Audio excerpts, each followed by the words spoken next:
Multi level car parking ఇది ప్రభుత్వ private భాగస్వామ్య విధానంలో నవం కంపెనీ వారు వారంతటి వారి ఖర్చుతో నిర్మించడం జరిగింది. దాదాపు 100 కోట్లు ఖర్చు పెట్టి ఈ ప్రాజెక్ట్ని వారు చేయడం జరిగింది. ఇది భారతదేశ చరిత్రలో ప్రప్రథమంగా ఇంత హైలీ సొఫిస్టికేటెడ్ కార్ పార్కింగ్ అన్నమాట. ఇక్కడ అసలు హ్యూమన్ ఇంటర్వెన్షన్ అనేది ఉండదు.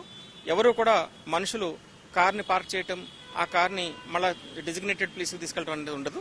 ఇది భారతదేశంలో ప్రప్రథమంగా ఇట్లా జరిగింది.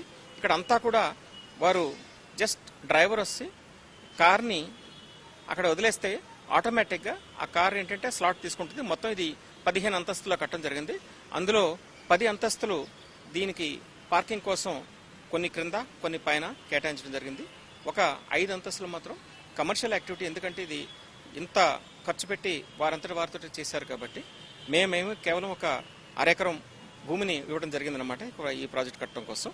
సో దాన్ని వారు ఓవర్ పీరియడ్ ఆఫ్ టైం, అంటే ఇనీషియల్గా కొన్ని నష్టాలు వస్తాయి, కానీ వారంతా మొత్తం మీద ఎంతో కొంత వారికి పెట్టుబడికి రావాలి కాబట్టి, కొంచెం ఆదాయం రావాలి కాబట్టి ఈ 5 కమర్షియల్ ఫ్లోర్స్లో ఇందులో 2 ఫ్లోర్స్లో థియేటర్స్ ఉన్నాయి.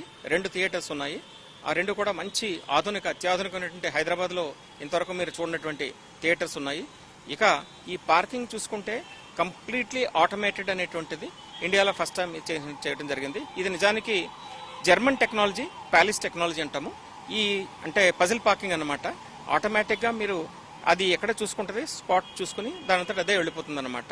దానికి ట్రాన్స్పాండర్స్ అవి ఉంటాయి. సో అది ఈ టెక్నాలజీని తీసుకురావడం మొత్తం ప్రపంచంలోనే వారు ప్యాలిస్ వారు చేసినటువంటిది 5 నగరాల్లోనే ప్రపంచం అంతా ఉన్నాయి.